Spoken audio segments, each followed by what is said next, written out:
So, have you ever sat across from someone, could be a colleague, maybe someone on your team, maybe even a client, Hmm. and you just know they've got it, that piece of advice, the strategy you really need, but we just can't seem to get it out of them. It feels locked away Oh, somehow. absolutely. And that feeling, that whole dynamic, it's not new at all. Actually, it's something people have been grappling with, for thousands of years. Right. And that's what we're digging into today, this deep dive, Mm. focusing on a really ancient piece of wisdom Yeah. that nails this exact problem. Okay, so what's our source? We're looking closely at just one single verse, Yeah. Proverbs 20.5. Ah, okay. And the basic translation, it's pretty profound on its own. It says something like, counsel, advice, or strategy. The Hebrew is etza, in the person's heart is like deep water, hard to reach. Deep water. Yeah, I like that metaphor. Hard to get to. Exactly. But, and this is the key part, a person of understanding, that's Tautefuna doing, will draw it out, like pulling water from a well. So the focus isn't really on the person with the advice being difficult. Not primarily, no. The text really shifts the responsibility. It's almost like a manual for the person trying to get the advice. Ah, okay. So our mission really in this deep dive is to help you, the listener, become that person of understanding, whether you're a leader, an interviewer, a mentor. Anyone who needs to get that valuable insight from someone else. Right. It's about learning the actual skills, the techniques to actively draw out that counsel. Because the core idea here is that the advice, the strategy, it often is there. It exists. Yeah, it's usually formed. The challenge isn't a lack of good ideas. It's the extraction, that deep water thing. It's just hard to access. Precisely. So if we're failing to get good advice, it might not be because people don't have it. It might be because, well, we don't have the right tools, the right technique, the pump, maybe to get it out. Okay, so let's talk about what's actually in that deep water. You mentioned the Hebrew term etza. What does that specifically mean? Yeah, the source is really quite specific here. It's not just general wisdom or, fuzzy philosophical insights. Not just thoughts. No, exactly. Etza refers very directly to advice, counsel, Mhm. or a practical strategy or policy. So concrete stuff, actionable plans. Totally. It's the blueprint for what to do next. The step-by-step instructions you actually need. That deep water isn't hiding poetry. It's hiding the plan. Got it. So if I'm the one trying to get that etza, that practical plan out, Yeah. what's the absolute worst thing I can do? What does the research say is the biggest barrier I might create? Oh, that's easy. Immediate judgment and interruption. Hands down. Jumping in too soon. Way too soon. Right. The person starts talking, maybe outlining the problem, and the listener, the drawer, just leaps in. They think, I know this, or I know the solution. Right. You decide based on your own ideas before they've even finished. Exactly. You cut off the flow. You might ask a closed question that confirms your bias, or just state your opinion. You've effectively, put a lid on the well before anything deep could come out. That moment where you think, okay, heard this before, the answer is obviously X, and you basically stop listening properly. That's the killer moment. And why this matters so much, whether you're leading a team, coaching someone, trying to understand a customer, is that often the failure to get that high-quality advice, it rests squarely on the listener's technique. So it's on us. Often, yes, the knowledge might be right there, but we fail in the process of drawing it out. We become the bottleneck to accessing the best ideas around us. It's kind of humbling, actually. Yeah, it really is. So, okay, if interrupting and judging too quickly are the main problems, why do we do it? It seems counterproductive if we actually want the advice. Well, that takes us into some fascinating territory. It seems we're kind of caught in a bit of an evolutionary trap. Evolutionary. How does evolution make us bad listeners in meetings?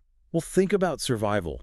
Way back when, speed was everything, right? If you heard a rustle in the bushes, you didn't have time for, like, a nuanced debate about possible causes. Wind or tiger, decide fast. Exactly. Pausing to reflect could literally mean getting eaten. So humans developed this strong bias towards quick heuristic judgment, making fast assumptions based on minimal data. So our brains are wired to take shortcuts to save cognitive energy, prioritize speed over maybe accuracy or depth. Precisely. It's a cognitive saving mechanism. Get to a conclusion quickly. And that impulse, that need for speed, it's a survival trait that just, well, backfires spectacularly in complex modern settings. Like a strategy meeting or a performance review. Right. Or trying to understand a complex problem someone's facing. We jump to conclusions because that's the brain's default, and it leaves all that valuable deep water completely untouched. Okay, that makes a scary amount of sense. But if it's so deeply wired, this need for speed, how on earth do we fight it? How do we override millions of years of programming just to have a better conversation? Is there like a brain region that There helps? is. And this is where we need to talk about the prefrontal cortex, You specifically a part called the dorsolateral prefrontal cortex, or DLPFC. DLPFC. Okay, what does that do? Is it like the brain's brake pedal? Kind of, yeah. Think of it as the brain's executive control center.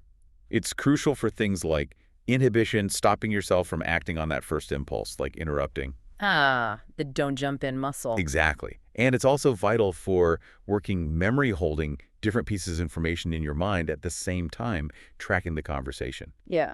So when you're trying to properly draw out advice, you're heavily relying on your DLPFC. Let's go. It stabilizes the whole process. It forces you to slow down and follow that critical sequence. You have to wait, then maybe ask an open question, really listen to the answer, perhaps summarize it back to check you understood, and confirm. Wait, question list, summarize, confirm. That's the loop.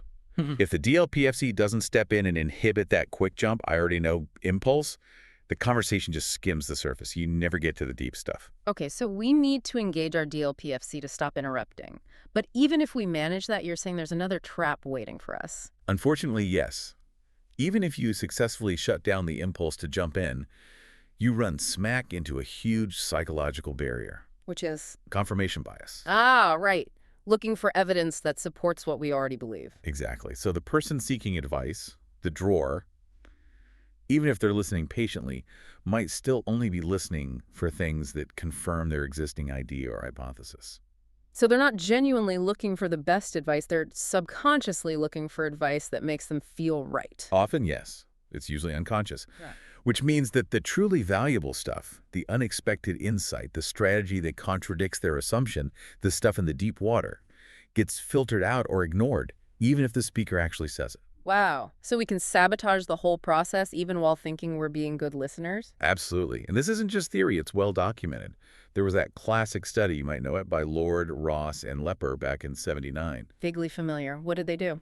They took people with strong opinions on the death penalty, some for, some against, and they showed them research findings. Okay. But crucially, they showed them mixed findings. Some studies suggested it worked as a deterrent, others suggested it didn't. So objectively, the evidence was balanced. Right. So it should have maybe moderated people's views, seeing credible evidence on both sides. You'd think so. But that's not what happened. Confirmation bias kicked in hard. People consistently rated the studies that supported their existing view as being much more convincing and well conducted. And they downplayed the ones that contradicted them. Significantly. They found flaws, dismissed the methodology, whatever it took, they selectively processed the information. And the result? Did they end up somewhere in the middle? Quite the opposite, usually. After seeing mixed evidence, people often became more convinced of their original position. Their attitudes actually hardened. Wow. So exposure to balanced facts made them dig their heels in deeper because they only paid attention to the parts they already agreed with? That's the power of confirmation bias. It shows that if we just let our minds run on autopilot, we tend towards selective listening, not skillful extraction.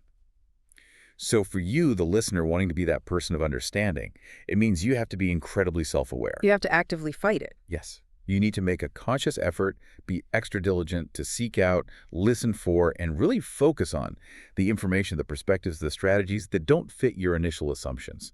Because that's usually where the real gold, the etza, is hidden. Okay, so we've got the ancient wisdom setting the stage, the evolutionary wiring pushing us to judge quickly, and confirmation bias filtering what we hear. Let's make this concrete. What does this failure look like, say, in a typical workplace setting? What's the real cost? Let's paint a picture.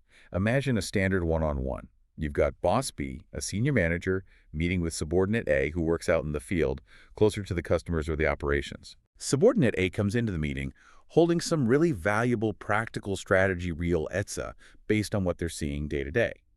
Let's say they know the company's new centralized inventory system is actually causing big problems in their region because local demand fluctuates way too much. They need smaller local stock caches. That's the Deepwater insight. Makes sense. That's crucial information. Absolutely. But Boss B comes into the meeting already believing centralization is efficient. Maybe they champion the project. Boss B is operating under that evolutionary pressure for a quick answer. Plus, confirmation bias reinforcing the centralization is a good idea. Okay, I can see where this is going. Right. So Boss B makes the classic error. Subordinate A starts explaining the issues, the stockouts, the delays. But maybe 2, 3 minutes in, Boss B interrupts. He jumps in. Jumps in, assumes it's just a simple logistics hiccup, maybe blames the local team's forecasting, and proposes some generic fix like, let's train them better on the central system. A quick unilateral solution. And completely misses the core point about local volatility needing a different structure. Exactly.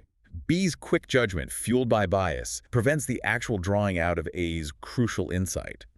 The deep water never gets tapped. And the consequence isn't just a bad meeting, is it? No way. It's real damage. B's rushed, ill-informed decision means A's team struggles with rework, inventory costs might actually go up due to mismatches, customers are unhappy, and morale just tanks because A feels unheard and dismissed. So the organization pays a real price because that ETSA stayed hidden. Directly. This kind of failure happens all the time. It shows why we need something really practical, something immediate, to break those loops, the impulse loop and the bias loop. Right. We need an action plan. How do we actually put that DLPFC control into practice and consciously override confirmation bias in the moment? Well, the research points towards a really concise actionable technique. We can call it the if-then plan, specifically designed for you, the drawer. Okay, if that, like a little mental program, how does it work? It's designed to trigger the moment you feel that urge. So, if you, the listener, feel that strong pull to jump in, skate your conclusion, offer your solution, especially within those first, say, 3 minutes, while the other person is still setting the scene. Okay, I feel the urge. Then what? Then you execute a mandatory 2-part sequence, instantly. First, ask one genuine open question. Not a leading one, but one that encourages elaboration. Something like, could you tell me a bit more about how that volatility impacts the team? Or what are the main consequences you're seeing? So force them to go deeper, basically. And what's the second part? Immediately after they respond to your open question, you summarize back the essence of what they just said, maybe the last 30 seconds or so. Okay, so if I'm hearing you right, the main issue is that the unpredictable local demand means the central forecast is often wrong, leading to stockouts and frustrated customers. Is that about right? Ah, the summarizing piece. That feels crucial. It is. Because this combination open question, followed by active summarizing and reflection, it's not just, nice communication. It's a validated technique. Research, some of it linked to things like self-determination theory, shows that when people feel genuinely heard and understood, When their points are reflected back accurately. yeah, it fulfills basic psychological needs for, like, autonomy and relatedness. It signals respect and understanding. And that makes them more likely to share the real stuff, the deep water stuff. Exactly. It creates psychological safety. They feel encouraged to externalize those deeper insights, the EDSA, because you've just demonstrated you're capable of receiving it accurately, not just waiting to impose your own view. So it's not just about getting information out. It's about building enough trust in that moment for them to be willing to offer it up. Precisely. That supported expression doesn't just lead to more information. It significantly increases the chance of uncovering the real hidden strategy and reaching a genuinely better outcome or consensus. You're basically showing them it's safe to drain the well for you. Okay, so pulling this all together then, if someone wants to become that person of understanding, the one who can skillfully draw out the deep counsel, it really comes down to a few key actions. It does. It's an active process. First, you absolutely have to inhibit that quick jump to judgment. That's engaging your DLPFC, maintaining control. Stop yourself interrupting. Got it. Second, you have to actively monitor for your own confirmation bias. Ask yourself, am I just listening for what I want to hear? Am I genuinely open to being wrong? Am I probing for the counter evidence? Self-awareness of your own filters. Yeah. Okay. And third, you have to consistently execute that practical loop. Ask an open question, summarize accurately, confirm your understanding, repeat as needed. question, summarize, confirm. That's the pump mechanism. That's the pump. And it's important to understand what this ancient wisdom isn't saying. It's not a recommendation for just being generally suspicious, like, oh, people are complex and hidden, so I can't trust anything they say. Right. It's not about paranoia. Not at all. It is very specifically a recommendation, a call, to develop the technical skill of verified extraction. It's a skill to be learned and practiced. Yes. You consciously delay your conclusion, you actively fight your inherent biases, and you use these structured listening techniques like the if-then plan to carefully and respectfully pull the valuable counsel out of the deep water where it naturally resides. So the ultimate goal is just getting that useful strategy, that ETSA, out into the open so it can actually inform better decisions, turning potential failure, like with Boss Bee, into actual success. That's it, exactly.